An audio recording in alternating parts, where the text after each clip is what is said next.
दंडवत प्रणाम मंडळी. जय श्री चक्रधर, जय महानुभाव. आज आपण महानुभाव पंथाचे संचालक सर्वज्ञ श्री चक्रधर स्वामींची डोमेग्राम छिन्नस्थळी येथील लीळा बघणार आहोत. ह्या लीळेमध्ये आमच्या सर्वज्ञांनी स्त्रियांना आणि पुरुषांना कसे समान अधिकार दिले. अजूनही काही ठिकाणी स्त्रियांना हीन समजले जाते, तर महानुभाव पंथामध्ये आमच्या सर्वज्ञ श्री चक्रधर स्वामींनी स्त्रियांना आणि पुरुषांना समान अधिकार दिले.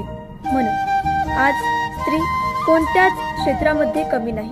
चला तर पुढे लीळा बघूया. तर लीळेचे नाव आहे सारंग पंडिता स्त्री अधिकारो निरूपण. एक दिवस स्वामी छिन्नस्थळीवर आसनस्थ होते, म्हणजे बसलेले होते.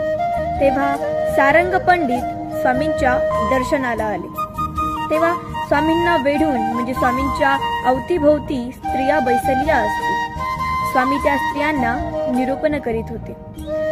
हे सर्व सारंग पंडितांनी बघितले आणि म्हणाले, काय गोष्टी करताय? स्वामींना एवढं वेढून बैसल्या असतील. सर्व स्त्रियांना नेऊन घालावे म्हणे तेलंग देशी. मग तिथे काढतील धान्य, मग आपणच राहू स्वामींच्या सन्निधानी, असे म्हणतात. आणि स्वामींजवळ येतात. ते स्वामींकडे बघतात आणि त्यांना समजते की स्वामींना आपला राग आलाय. त्यामुळे स्वामी न सांगताच ते जे वस्त्र नेसून स्वामींच्या दर्शनाला आले होते तसेच जाऊन पाण्यामध्ये बसले. खूप वेळ झाला. मग बाईसा स्वामींना म्हणतात, जीजी खूप वेळापासून पांडा, म्हणजे सारंग पंडित, पाण्यामध्ये बसलेले आहे, आता तरी बोलवा ना. स्वामी म्हणतात, ते त्यांना माहिती आहे की ते काय बोलले, म्हणून मग त्या दंडाचे मान झाले, म्हणजे ते पाण्यातून बाहेर आले. मग ते आमच्या गोसाव्यापाशी आले, दंडवत केले, श्री चरणा लागले, स्वामींजवळ बैसले.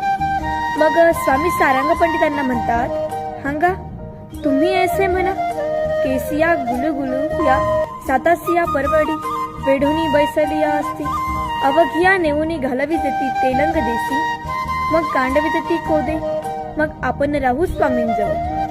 स्वामी म्हणतात, धर्माच्या गप्पा आमच्या जवळ बसून काही पुरुषांनीच कराव्या, स्त्रियांनी काही करू नये का? तुमचा जीव व यांचा काही जीव लिया.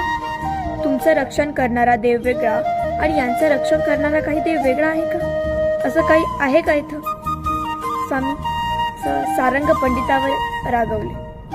आता या लीळेवरून स्वामींनी आपल्याला सांगितले की स्त्री आणि पुरुष समान आहेत.